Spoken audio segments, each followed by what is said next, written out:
Hi everybody, Jeff Williams here with AskJeffWilliams.com. You know, when I'm not working on somebody's car in my shop, believe it or not, I'm building one of these.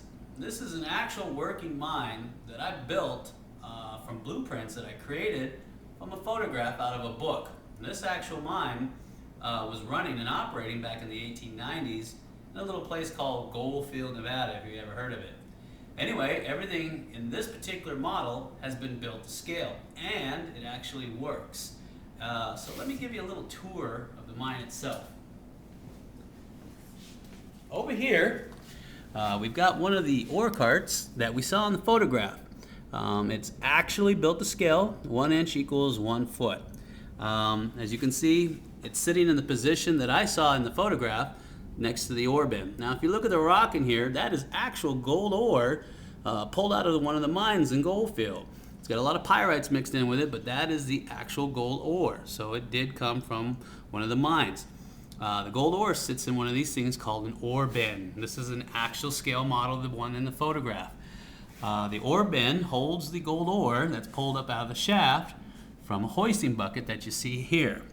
The shafts usually run anywhere from 500 feet down to 1,000 feet and sometimes even deeper. In this particular photograph, we saw a second ore cart on the tracks, and so we decided to build 2 of them just to keep it within authenticity. These little ore carts do work, as you can see. All you need is a little 5-inch man to push them around and you got yourself a working mine. Over here, you've got the head frame, which is built exactly the way it is in the photograph, with the bolts holding it together like you would in a real mine. And down over here, where the cable comes, you got the actual hoisting house, built to scale of course, and inside you'll see a hoisting drum with a series of gears and electric motor. Of course we couldn't afford to buy the actual steam engine, so we put electric motor in there. The controls that operate that are back here on the back of the roof. You can see a series of controls that makes the bucket go up and down. And if you like, I'll give you a little demonstration on how it works. But bear in mind, it's a little noisy, okay? All right, the operator in the hoisting house would get a signal. Usually a bell would ring, and then the bucket would come up.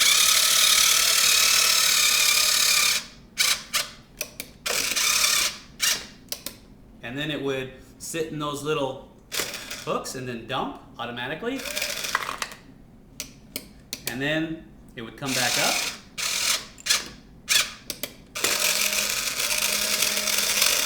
and then back down the shaft it would go. And it was pretty much an automatic function.